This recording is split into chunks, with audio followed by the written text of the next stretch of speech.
अच्छा हज़रात, अस्सलाम वालेकुम। हम लोगों ने लास्ट लास्ट में थोड़ा सा पढ़ना शुरू किया था इलेक्ट्रिक पोलराइजेशन को। उसी पोलराइजेशन ऑफ लाइट पे बात करते हैं। पोलराइजेशन ऑफ लाइट होती क्या है? ये अगर आपके पास बुक्स हैं तो बुक से भी आप ओपन कर सकते हैं। प्रैक्टिकल टॉपिक है। ये टॉपिक है पेज नंबर 331 पे, 331।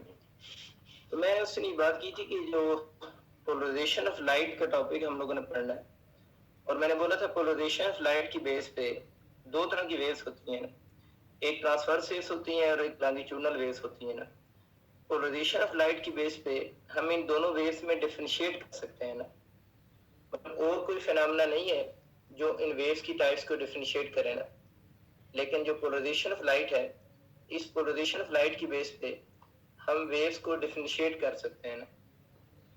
कैसे डिफरेंशिएट कर सकते हैं कि जो वेव्स पोलराइजेशन का फिनोमेना शो करेंगी वो ट्रांसवर्स वेव्स होंगी, और जो वेव्स पोलराइजेशन का फिनोमेना शो नहीं करती वो फिर लॉन्गिट्यूडनल वेव्स होंगी। या दूसरे लफ्जों में, longitudinal waves can not be polarize. खास का मतलब ये है कि लॉन्गिट्यूडनल वेव्स होती हैं, longitudinal waves can not be polarize, कि लॉन्गिट्यूडनल वेव्स जो है वो पोलराइज नहीं हो सकती, but transverse waves can be polarize. ये बड़ा इंपॉर्टेंट एमसीक्यू है कि कौन सी वेव्स पोलराइज हो सकती हैं और कौन सी वेव्स पोलराइज नहीं हो सकती ना। मैं बोल रहा हूँ longitudinal waves can not be polarize but transverse waves can be polarize ना। फिर मैंने ट्रांसवर्स और लॉन्गिट्यूडनल की कुछ नीचे थोड़ी सी एग्जांपल भी लिखी है। ट्रांसवर्स वेव्स की मैंने एक एग्जांपल लिखी है, रोप वेव्स, यानी एक रोप के अंदर जो वेव्स प्रोड्यूस होती हैं वो ट्रांसवर्सी नेचर होती हैं। हमारा वैसे चैप्टर लाइट के बारे में है, तो जो लाइट की वेव्स हैं they are also transverse in nature. जो लाइट की वेव्स होती हैं वो भी ट्रांसवर्स इन नेचर होती हैं। इस तरह लॉन्गिट्यूडनल वेव्स की फेमस एग्जांपल तो साउंड वेव्स हैं। तो साउंड वेव्स लॉन्गिट्यूडनल होती हैं, मतलब they can not be polarize. इस तरह मैंने बोला था compression and refraction produce in spring. जब किसी स्प्रिंग के अंदर कंप्रेशन और रिफ्रैक्शन प्रोड्यूस होने से जो वेव जनरेट होती है ना, किसी स्प्रिंग के अंदर कंप्रेशन और रिफ्रैक्शन जनरेट करवाने से जो वेव प्रोड्यूस होती है, that wave is also longitudinal in nature. यानी किसी स्प्रिंग के अंदर कंप्रेशन और रिफ्रैक्शन के पैदा होने से जो वेव्स बनती है, that wave is also transverse in nature ना। तो मैंने डायग्राम में शो भी किया हुआ है कि मैंने एक बिल्कुल सॉफ्ट किस्म का स्प्रिंग ली है, बहुत ही सॉफ्ट किस्म का स्प्रिंग है, और इस स्प्रिंग को मैंने यहाँ से फॉरवर्ड एंड बैकवर्ड जर्क देने शुरू किए। जब मैंने स्प्रिंग को फॉरवर्ड एंड बैकवर्ड यूं जर्क देने शुरू किए हैं ना, तो इसके अंदर कंप्रेशन रिफ्रैक्शन, कंप्रेशन और रिफ्रैक्शन बनना शुरू हो गए।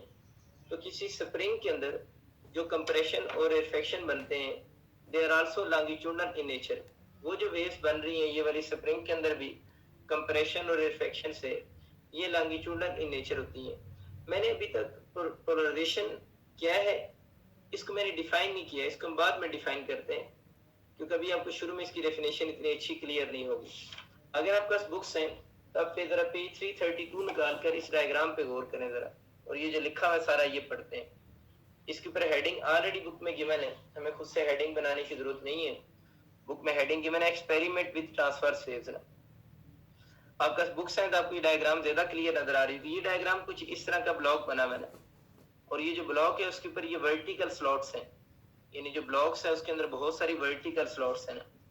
ब्लॉक पी के ऊपर भी वर्टिकल स्लॉट्स हैं, और उसने एक रोप ली है जो ब्लॉक पी में से और ब्लॉक ए में से पास कर रही है ना। अब ब्लॉक पी और ब्लॉक ए दोनों पे वर्टिकल स्लॉट्स बनी हुई है, और ये जो रोप है ना इसको अप एंड डाउनवर्ड वो पुश कर रहा है ना। अप एंड डाउनवर्ड पुश करने से इस रोप के अंदर हमें पता है ट्रांसवर्स वेव्स प्रोड्यूस होंगी ना, यानी रोप के अंदर हमें पता है कौन सी वेव प्रोड्यूस होंगी, ट्रांसवर्स वेव्स। ट्रांसवर्स वेव्स जो होती है वो किसी प्लेन में प्रोड्यूस होती हैं। ट्रांसवर्स वेव्स की कोई डिफाइन प्लेन होती है। जिस तरह इस केस में अगर हम देखा जाए तो अगर वो रोप को अप एंड डाउनवर्ड मूव करवा रहा है तो रोप के अंदर जो ट्रांसवर्स वेव्स प्रोड्यूस हो रही हैं they produce in a vertical plane. यानी यहाँ पर इस केस में जो रोप के अंदर ट्रांसवर्स वेव्स प्रोड्यूस हो रही हैं उनकी जो प्लेन है वो वर्टिकल प्लेन है। तो जो ट्रांसवर्स वेव्स होती हैं उनकी स्पेसिफिक प्लेन जरूर होती है ना। तो यहाँ पर जो रोप के अंदर वेव प्रोड्यूस हो रही हैं उनकी वर्टिकल प्लेन है। तो अब देखें जो रोप के अंदर जो वेव प्रोड्यूस हो रही है वो भी वर्टिकल प्लेन में प्रोड्यूस हो रही है, और उसके आगे हम लोगों ने जो स्लॉट्स रखे हुए उन स्लॉट्स की भी वर्टिकल प्लेन ही है, तो यहाँ से ट्रांसवर्स इजीली पास कर जाएंगी ना। यानी अगर वो रोप को keep on moving up and down continue रखेगा तो क्या होगा, इसके अंदर रोप के अंदर ट्रांसवर्सेस प्रोड्यूस होंगी इन वर्टिकल प्लेन, क्योंकि दोनों बॉक्सेस जो पड़े हुए हैं उनकी स्लॉट्स भी वर्टिकल प्लेन में है, तो ये वाली वेव्स इजीली इसमें से पास करना शुरू हो जाएगी। इन वेव्स का इजीली पास करने का मतलब ये है कि these waves can be polarize. Polarize क्या है वो बाद में देखेंगे, लेकिन हम ये लाइन बोल सकते हैं कि अगर ये वेव यहाँ से पास कर रही है तो ये वाली वेव जो है वो पोलराइज हो गई है, क्योंकि जो इसकी प्लेन ऑफ वाइब्रेशन है, जो रोप की प्लेन ऑफ वाइब्रेशन है, आगे स्लॉट की जो प्लेन है वो दोनों की ओरिएंटेशन सेम है ना। स्लॉट की प्लेन भी वर्टिकल है और रोप की प्लेन ऑफ वाइब्रेशन भी वर्टिकल है, तो जिसकी वजह से वेव इसमें से पास कर गई है, तो हम बोल रहे हैं कि ये वेव जो है वो पोलराइज हो रही है।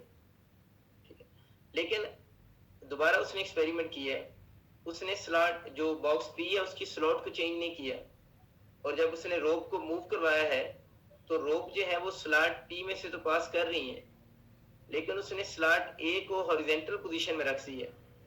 अब ये जो रोप है इसकी जो प्लेन ऑफ वाइब्रेशन है वो वर्टिकल है, रोप की जो प्लेन ऑफ वाइब्रेशन है वो वर्टिकल है, लेकिन आगे जो बॉक्स पड़ा है वो हॉरिजॉन्टल प्लेन में है ना। तो अब क्या वर्टिकल ओरिएंटेशन हॉरिजॉन्टल प्लेन में से गुजर सकती हैं, ये हॉरिजॉन्टल प्लेन में से पास नहीं करेंगी। तो ये बात आपको समझाना भी चाह रहा है कि जो रोप के अंदर वेव्स प्रोड्यूस होती हैं वो ट्रांसवर्स वेव्स होती हैं, वो तब किसी बॉक्स में से पास कर सकती हैं जब जो रोप की प्लेन ऑफ वाइब्रेशन है और बॉक्स की जो स्लॉट्स हैं उनकी ओरिएंटेशन सेम हो। तो यहाँ पर रोप की प्लेन ऑफ वाइब्रेशन वर्टिकल थी, दोनों स्लॉट्स की जो स्लॉट्स उसके अंदर बनी थी वो भी वर्टिकल थी, तो वेव्स ने इजीली पास किया है। यहाँ पर भी रोप की प्लेन ऑफ वाइब्रेशन वर्टिकल है, तो स्लॉट पी जो बॉक्स पी है उसकी स्लॉट में तो वेव गुजर गई है, लेकिन स्लॉट ए की वेव जो बॉक्स ए है उसकी अब स्लॉट हॉरिजॉन्टल है, इसकी जो प्लेन ऑफ वाइब्रेशन है वो वर्टिकल है, तो अब ये इसमें से पास नहीं कर सकते। लेकिन वो कहता है कि अगर हम इस रोप को रिप्लेस कर दें इस वाली स्प्रिंग से, स्प्रिंग की कौन सी वेव्स हैं, लॉन्गिट्यूडनल वेव्स हैं, तो कहता है कि अगर आप इमेजिन करो ना, इसने डायग्राम तो नहीं बनाई, इमेजिन करो यहाँ से आप लोग एक स्प्रिंग पास करवाते हो, इसमें भी पास करवाते हो, इसमें भी ना, इस लाइन दोनों में भी रोप तो गुजरी हुई है ना। इसको जब आप लोगों ने अप एंड डाउनवर्ड मूव करवाया, इसमें भी वेव ने पास किया, इसमें भी वेव ने पास किया, लेकिन जब ये हॉरिजॉन्टल था दोनों में रोप तो गुजर रही है, लेकिन वेव इसमें से पास की है, इसमें वेव में पास नहीं किया, क्योंकि इसकी प्लेन वर्टिकल है और ये आगे हॉरिजॉन्टल प्लेन में पड़ा हुआ है। इस हॉरिजॉन्टल प्लेन ने वर्टिकल मूवमेंट को स्टॉप कर दिया। अब ये सोचो कि यही आपके पास सिस्टम है, अब आप लोगों ने रोप की बजाय यहाँ पर क्या रख दी है, स्प्रिंग रख दी है। तो वो सोचो अगर स्प्रिंग को हम अप एंड डाउनवर्ड मूव करवाएंगे, अगर स्लॉट वर्टिकल होंगी तब भी कंप्रेशन और रिफ्लेक्शन जनरेट होंगे, अगर एक वर्टिकल और दूसरी हॉरिजॉन्टल होगी तब भी कंप्रेशन और रिफ्लेक्शन जनरेट होंगे। इसका मतलब ये हुआ कि स्लॉट की ओरिएंटेशन चेंज होने से, स्लॉट की ओरिएंटेशन चेंज होने से जो वेव डिस्टर्ब हो जाती हैं, स्लॉट की ओरिएंटेशन चेंज होने से जो वेव डिस्टर्ब हो रही हैं वो असल में ट्रांसवर्स इन नेचर होंगी ना, क्योंकि उनके अंदर प्रॉपर प्लेन के अंदर पार्टिकल मूव कर रहे होंगे। लेकिन स्लॉट की ओरिएंटेशन चेंज होने से जो वेव डिस्टर्ब नहीं हो रही, यानी जो वेव इसमें भी पास कर रही है इसमें भी पास कर रही है, क्योंकि आप जरा खुद सोचो ना कि अगर यहाँ से हम स्प्रिंग पास करवाएं तो स्प्रिंग तो forward and backward, back and fourth move करेगा, तो वो इसमें भी मूव करेगा, इसमें भी मूव करेगा ना। तो जो वेव्स इन दोनों एक्सपेरिमेंट में से भी पास हो रही हैं वो लॉन्गिट्यूडनल इन नेचर होंगी, लेकिन जो वेव्स इस नीचे वाले फिनोमेना में ब्लॉक हो जाती हैं they are transverse in nature ना। तो इस पूरे एक्सपेरिमेंट में वो समझाना क्या चाह रहा था, बात तो बड़ी आसान सी है ना वैसे तो, मतलब इसका साइंस के साथ तो मुझे तो ताल्लुक ही कोई नहीं लगता कि पहले रोप थी तो वो पास नहीं की और स्प्रिंग ने पास कर दिया। वो इस पूरे एक्सपेरिमेंट में अगर मैं कंक्लूजन ड्रा करूं, जो बुक में लिखा वो उन्हें बता दिए कि रोप वाली वेव इसमें से पास होंगी, इसमें से पास नहीं होंगी। क्यों नहीं पास होंगी, क्योंकि रोप की प्लेन वर्टिकल है और इसकी प्लेन जो है वो हॉरिजॉन्टल है, जिसकी वजह से इसने पैसेज को ब्लॉक कर दी है। अगर हम इसको स्प्रिंग इस दोनों में से पास करवा के उसके अंदर वेव जनरेट करेंगे जो कि लॉन्गिट्यूडनल वेव्स होगी, वो दोनों केस में वो वेव्स डेवलप हो जाएंगी ना। तो इस पूरे ये लिखा हुआ है इधर सारा कुछ। तो वो समझाना क्या चाह रहा है?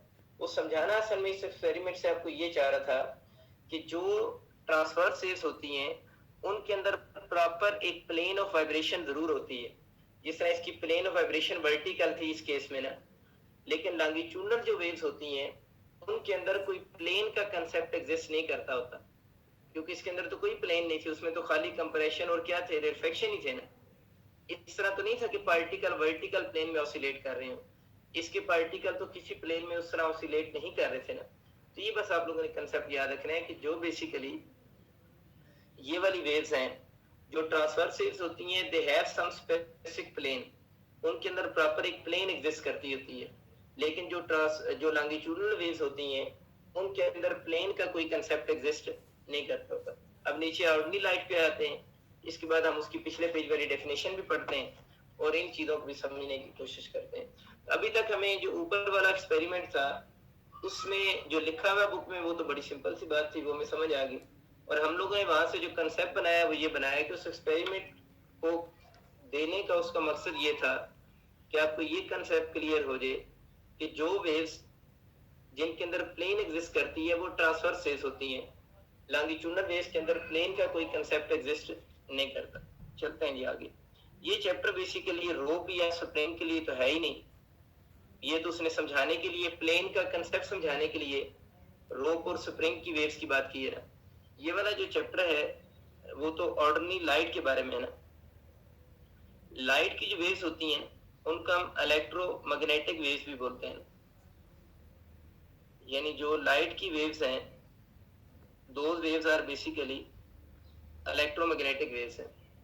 यानी अगर हम ऑर्डिनरी लाइट की बात करें तो ऑर्डिनरी लाइट की जो वेव्स होती हैं सच वेव्स आर इलेक्ट्रोमैग्नेटिक वेव्स। ये जो वेव्स हैं वो बेसिकली आपके पास है वो इलेक्ट्रोमैग्नेटिक वेव्स हैं। अब अगर जरा गौर करें इसके नाम में दो वर्ड लिखे हैं, एक इलेक्ट्रो वर्ड लिखा हुआ और एक मैग्नेटिक वर्ड लिखा हुआ है।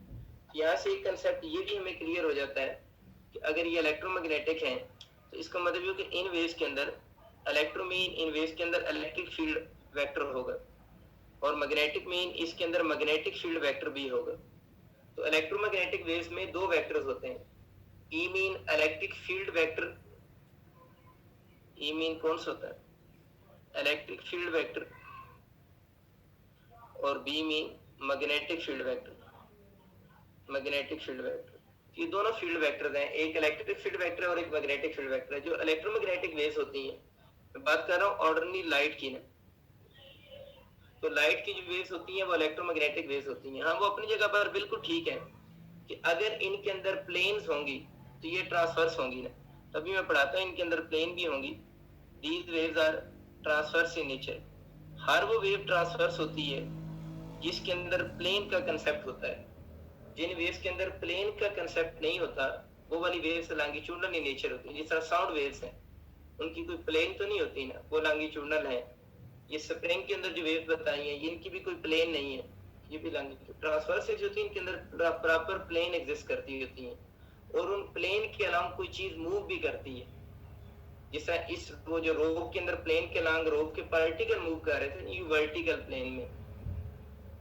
खैर लाइट की जो वेव्स हैं वो इलेक्ट्रोमैग्नेटिक वेव्स हैं। मैंने लफ्ज इलेक्ट्रोमैग्नेटिक को थोड़ा ओपन करके आपको दिखाया है।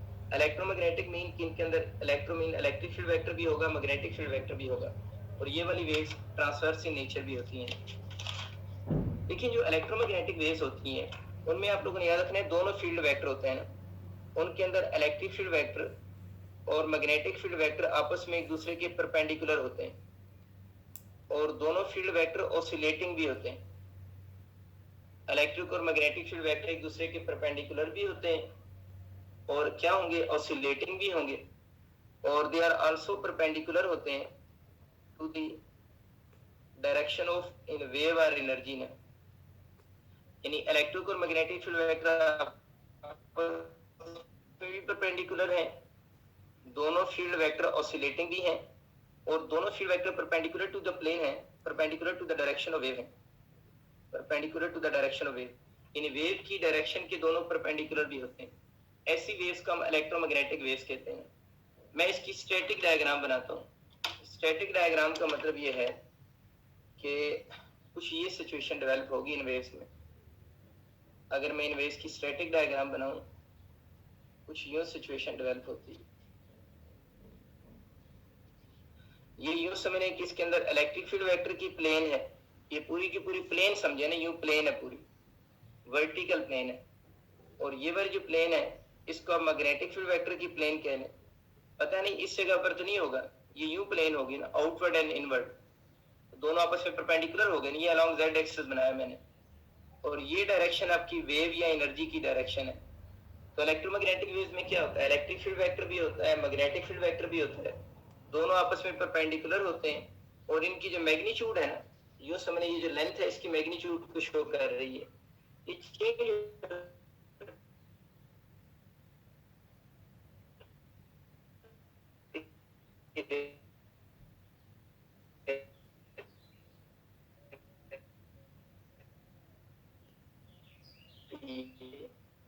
कभी मैग्नीट्यूड ज्यादा होती है और कभी मैग्नीट्यूड कम हो रही होती है।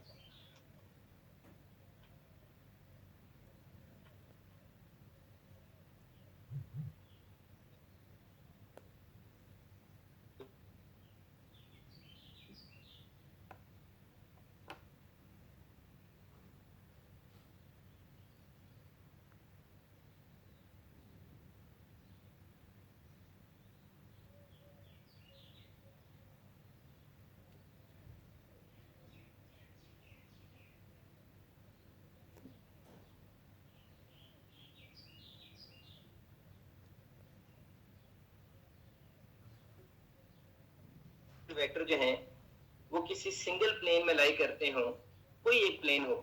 जिस तरह इस वक्त दोनों किस प्लेन में लाई कर रहे हैं, वाई जेड प्लेन, तो कोई एक प्लेन तो है ना। ऐसी लाइट को हम पोलराइज लाइट कहते हैं, और इस फिनोमेना को हम पोलराइजेशन बोलते हैं ना। तो पोलराइजेशन फिनोमेना में हम क्या कर रहे होते हैं कि जो इलेक्ट्रिक और मैग्नेटिक फील्ड वेक्टर्स हैं उनको हम किसी सिंगल प्लेन में लेकर आ रहे होते हैं। तो अगर हम इलेक्ट्रिक और मैग्नेटिक फील्ड वेक्टर को किसी सिंगल प्लेन में लेकर आ रहे हो, उस फिनोमेना को हम पोलराइजेशन कहते हैं। अब जरा 331 पेज पे पोलराइजेशन की डेफिनेशन जरा देखें। 331 पेज पे पोलराइजेशन की जो डेफिनेशन लिखी मैं पढ़ रहा हूँ बुक से। देखिए, पोलराइजेशन इज अ प्रोसेस, वो प्रोसेस है by which electric and magnetic vibrations, समझ आ गया इनको वाइब्रेशंस क्यों बोला है उसने, क्योंकि ये इलेक्ट्रिक और मैग्नेटिक फील्ड वेक्टर्स हैं और ये ऑसिलेट कर रहे हैं ना। ऑसिलेट मतलब इनकी मैग्नीट्यूड क्या हो रही है, चेंज हो रही है ना, इनकी मैग्नीट्यूड चेंज हो रही है, इसलिए इसने वर्ड बोला है in by which electric and magnetic vibrations of light, कि लाइट के अंदर जो इलेक्ट्रिक और मैग्नेटिक वाइब्रेशंस हो रही हैं, लाइट के अंदर इलेक्ट्रिक और मैग्नेटिक वाइब्रेशंस का मतलब है कि उसके अंदर इलेक्ट्रिक और मैग्नेटिक फील्ड वेक्टर जो है वो ऑसिलेट कर रहे हैं ना। Polarization is the process by which electric and magnetic vibration of light waves are restricted to a single plane of vibration. उनको हम रिस्ट्रिक्ट कर दें कि अगर हम उनको इस तरह रिस्ट्रिक्ट कर दें कि they lie in a single plane of vibration, कि वो सारे सिंगल प्लेन ऑफ वाइब्रेशन में आ जाएं, तो ऐसी लाइट को हम फिर किसका नाम देंगे, पोलराइज लाइट का नाम देंगे। तो ये तब होगा जब वो किसी सिंगल प्लेन में इलेक्ट्रिक और मैग्नेटिक फील्ड वेक्टर लाई करें, तो फिर हम बोलेंगे कि वो जो लाइट है वो पोलराइज लाइट है। तो जिस ये जो डायग्राम बनी इस वक्त, ये जो लाइट है इसमें तो इलेक्ट्रिक और मैग्नेटिक फील्ड वेक्टर किसी सिंगल प्लेन में लाई कर रहे हैं।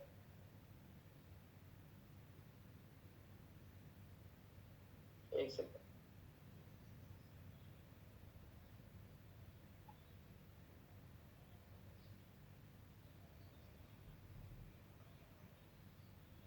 तो पोलराइज लाइट वाली कहानी तो मैं समझ आ गई। अब मैं आपको पढ़ाने लगा जो पेज नंबर 332 पे जो ऑर्डिनरी लाइट लिखा हुआ है उसके बारे में हम पढ़ते हैं ना। ऑर्डिनरी लाइट के बारे में क्या उसने क्या लिखा, लफ्ज लिखा हुआ है। पहली बात वो कह रहे हैं कि लाइट प्रोड्यूस कैसे होती है ना, यानी लाइट को प्रोड्यूस करवाने के वैसे तो बहुत सारे तरीके हैं, लेकिन कहते हैं नॉर्मली लाइट कैसे प्रोड्यूस होती है। कहता है सपोज करें आपका कोई एटम है ना, ये एक एटम है और ये एटम के डिफरेंट शेल्स हैं ना, ये फर्स्ट शेल है, ये सेकंड शेल है।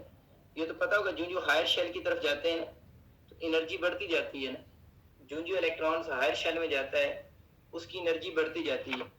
तो समझा वो ये रहा है कि सपोज करते हैं कि ये वाला जो एटम है इस वक्त, this atom is no in vertical plane, ये एटम जो है इस वक्त वर्टिकल प्लेन में, यानी यूं पड़ा हुआ जिससा मेरा हाथ है, एटम इसको जो शेल है वो यूं वर्टिकल प्लेन में है ना। अब इसका कोई इलेक्ट्रॉन है वो हायर शेल से डी एक्साइट होकर लोअर शेल में जंप कर रहा है। इसका जो इलेक्ट्रॉन है वो किसी हायर शेल में लोअर शेल में आ रहा है ना। जब भी कोई इलेक्ट्रॉन किसी हायर शेल से लोअर शेल में जंप करता है तो इट एमिट लाइट। वो क्या एमिट करता है? लाइट एमिट करेगा। तो कहता है कि अगर आपके पास ये एटम सिंगल प्लेन में है और इस एटम का जो इलेक्ट्रॉन है वो डी एक्साइट हो रहा है ना, इस एटम का जो इलेक्ट्रॉन है वो डी एक्साइट हो रहा है, एक इलेक्ट्रॉन इसका डी एक्साइट हुआ है।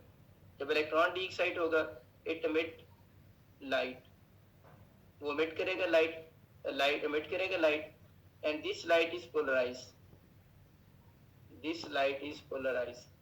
और ये जो लाइट एमिट कर रहा है वो पोलराइज है, and its plane of polarization is vertical। इसकी जो प्लेन ऑफ पोलराइजेशन है वो वर्टिकल है, क्योंकि एक इलेक्ट्रॉन डी एक्साइट हुआ है ना।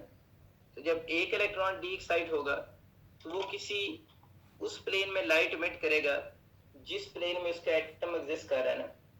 तो एटम अगर वर्टिकल प्लेन में है और उसका इलेक्ट्रॉन डी एक्साइट हो जाता है तो वो एमिट करेगा लाइट, और उसी प्लेन में लाइट एमिट करेगा जिस प्लेन में एटम ऑलरेडी एग्जिस्ट कर रहा है।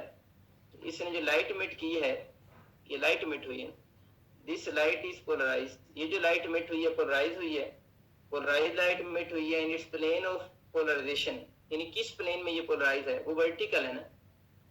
तो जिस प्लेन में एटम था उसी प्लेन में लाइट एमिट हुई है, तो ये लाइट पोलराइज लाइट है। फिर दोबारा बुक में लफ्ज लिखा हुआ है कि अगर ये एटम वर्टिकल प्लेन की बजाय हॉरिजेंटल प्लेन में हो, जो बुक में लिखा है ना, मैंने एग्जैक्ट आपको वो लाइनें समझा रहा हूँ ना, क्योंकि बुक में आप लोगों ने बोर्ड में तो थ्योरेटिकल टॉपिक्स हैं, आपने एग्जैक्ट बुक वाली बातें लिखनी है तो नंबर मिलना है।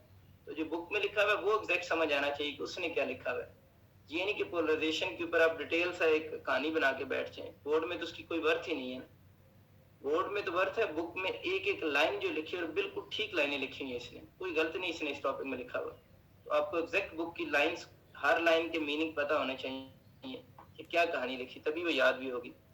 दूसरी बात उसने ये की कि अगर कोई और एटम है हमारे पास, ये वाला नहीं, कोई और एटम है, वो एटम जो है वो अपनी हॉरिजॉन्टल प्लेन में, यानी यूं पड़ा हुआ है, जिस तरह पेपर के ऊपर वैसे हॉरिजॉन्टल ही नजर भी आ रहा है, हॉरिजॉन्टल प्लेन में पड़ा हुआ है। जब कोई एटम हॉरिजॉन्टल प्लेन में होगा और उस एटम का इलेक्ट्रॉन डी एक्साइट होगा तो वो भी इमिट करेगा light, and this light is polarize. ये लाइट भी पोलराइज होगी। अब अगर एटम हॉरिजॉन्टल प्लेन में है तो उसने जो लाइट इमिट की, अगर एक इलेक्ट्रॉन डी एक्साइट होगा, ये बातें दोनों तब ठीक हैं जब एक इलेक्ट्रॉन डी एक्साइट होगा ना, ये भी लाइट पोलराइज होगी अगर एटम हॉरिजॉन्टल प्लेन में होगा, and its plane of polarization is क्या होगी? हॉरिजॉन्टल होगी। अब अगर एटम हॉरिजॉन्टल प्लेन में है, इसकी प्लेन ऑफ पोलराइजेशन हॉरिजॉन्टल होगी। तो यहाँ से आपका एमसीक्यू ये बन सकता है कि अगर किसी भी एटम, कोई एटम किसी भी प्लेन में हो, हॉरिजॉन्टल वर्टिकल तो उसने एग्जांपल के लिए लिया है ना, अगर कोई एटम किसी भी प्लेन में हो, अगर कोई एटम किसी भी प्लेन में हो, तो जब उस एटम के इलेक्ट्रॉन डी एक्साइट होते हैं, कोई एक इलेक्ट्रॉन डी एक्साइट जब होगा, इलेक्ट्रॉन्स नहीं, इलेक्ट्रॉन, अगर किसी एटम का एक इलेक्ट्रॉन डी एक्साइट हो रहा है तो वो किसी प्लेन में अपनी लाइट को एमिट करेगा ना, तो वो लाइट पोलराइज होगी। यानी जब किसी एटम का सिंगल इलेक्ट्रॉन डी एक्साइट होता है तो वो जो लाइट एमिट करता है, that light is polarize light. वो जो लाइट होगी वो पोलराइज ऑब्टेन हो रही है ना। हम जो लाइट ऑब्टेन करते हैं नॉर्मली, हमारे जो लाइट के सोर्सेज हैं ना, हमारे जो लाइट के कौन कौन से सोर्स हैं, हमारे लाइट के एक सोर्स तो कैंडल होती है, कैंडल से हमें लाइट मिल रही होती है। इसके अलावा हमारा लाइट का जो सोर्स है वो फिलामेंट ऑफ बल्ब होता है। लाइट का जो सोर्स है वो फिलामेंट ऑफ बल्ब होता है, या लाइट का बहुत बड़ा सोर्स जो है वो सन है। तो ये मैं बात कर रहा हूँ कि जो लाइट का सोर्स होता है ना, उसमें कैंडल लाइट का एक सोर्स है, फिलामेंट ऑफ बल्ब लाइट का सोर्स है, सन लाइट का सोर्स है। इन सब से जो लाइट इमिट हो रही होती है ना, कैंडल से जो लाइट इमिट होती है, सन से या फिलामेंट बल्ब से, ये जो लाइट, इनमें से कोई भी सोर्स लाइट इमिट करता है वो लाइट अनपोलराइज लाइट होती है। इन सब की जो लाइट होगी वो अनपोलराइज लाइट होगी। पोलराइज लाइट क्या होती है? जिसके अंदर इलेक्ट्रिक और magnetic field vector single plane में होना। पोलराइज लाइट वो लाइट होती है, ये समय टॉपिक ना थोड़ी देर तक आपको बिल्कुल एग्जैक्ट सबको क्लियर हो जाएगा। मैं असल में इसको सीक्वेंस से पढ़ा रहा हूँ ना, जिस सीक्वेंस से बुक में लिखा हुआ है ना, मैंने सीक्वेंस चेंज नहीं की, इसलिए कुछ बच्चे थोड़ी बहुत कंफ्यूजन होगी, लेकिन नेक्स्ट लेक्चर, इसका लास्ट लेक्चर होगा, उसमें आपके हर बच्चे को बात पूरी समझ आ जाएगी। लेकिन वो उसी को समझ आएगी जिसको जो जो मैं बातें बोल रहा हूँ उसके माइंड में वो कंसेप्ट होंगे तो। लेकिन अगर अभी कोई सोच रहा है कि एग्जैक्ट उसको सारा समझ आ जाए, तो भी एग्जैक्ट नहीं समझ आ सकता, थोड़ी देर बाद सही समझ आएगा। अनपोलराइज लाइट कौन सी है ना? अनपोलराइज लाइट हमें कैसे देखिए, पोलराइज लाइट कौन सी है? पोलराइज लाइट वो है जिसके अंदर इलेक्ट्रिक और magnetic field vector one plane में हो। अगर किसी सिंगल प्लेन में इलेक्ट्रिक और मैग्नेटिक फील्ड वेक्टर होंगे, ऐसी लाइट को तो हम पोलराइज लाइट बोलेंगे ना। तो अनपोलराइज लाइट इसके मुकाबले में सोचें ना, तो अनपोलराइज लाइट आपकी कोई ऐसी लाइट होगी जिसके अंदर इलेक्ट्रिक और मैग्नेटिक फील्ड वेक्टर, आपको क्या ख्याल है, वन प्लेन में होंगे? सिंगल प्लेन में तो नहीं हो सकते ना। अनपोलराइज लाइट वो लाइट होगी जिसके अंदर electric and magnetic field vectors are oriented in different planes, are oriented in different planes. तो ऐसी लाइट को हम अनपोलराइज लाइट कहेंगे जिसके अंदर इलेक्ट्रिक और मैग्नेटिक फील्ड वेक्टर जो होंगे ना, they are oriented in different planes. अगर वो डिफरेंट प्लेन में आ रहे हैं, ऐसी लाइट को हम फिर किसका नाम देंगे? अनपोलराइज लाइट का नाम देंगे ना। अब ये जो कैंडल है, फिलामेंट बल्ब है, ये सन जो है ना, इसके अंदर क्या इनके एटम जब एक्साइट होते हैं तो क्या एक इलेक्ट्रॉन जो है वो डी एक्साइट हो रहा है? मतलब फिलामेंट बल्ब है, बल्ब से जो लाइट इमिट हो रही है, क्या उसमें एक इलेक्ट्रॉन डी एक्साइट हो रहा है? नहीं, कहते उसमें से बहुत सारे इलेक्ट्रॉन जो है वो डी एक्साइट हो रहे होते हैं। जब बहुत सारे इलेक्ट्रॉन डी एक्साइट हो रहे होते हैं, तो वो जो लाइट इमिट करते हैं ना, जब number of electron de excite होंगे ना, मैं बोल रहा हूँ कि जब number of electrons D excite होंगे, पहले मैं बात कर रहा हूँ सिंगल इलेक्ट्रॉन डी एक्साइट हो रहा है, जब number of electron de excite होंगे ना, ये बहुत सारे इलेक्ट्रॉन डी एक्साइट होंगे, नंबर ऑफ इलेक्ट्रॉन जब डी एक्साइट हो रहे होंगे, तो दे एमिट लाइट, वो एमिट करेंगे light in different directions, in different directions and different planes, in different directions and different planes. तो वो जो लाइट इमिट करेंगे वो डिफरेंट डायरेक्शन में भी होगी और डिफरेंट प्लेन में भी होगी ना। तो ऐसी लाइट जो डिफरेंट डायरेक्शन में भी हो और डिफरेंट प्लेन में भी हो, ऐसी लाइट को फिर हम नाम दे देते हैं अनपोलराइज लाइट का नाम देते हैं। बाकी इंशाल्लाह फिर इस पे हम कल बात करेंगे। Take care.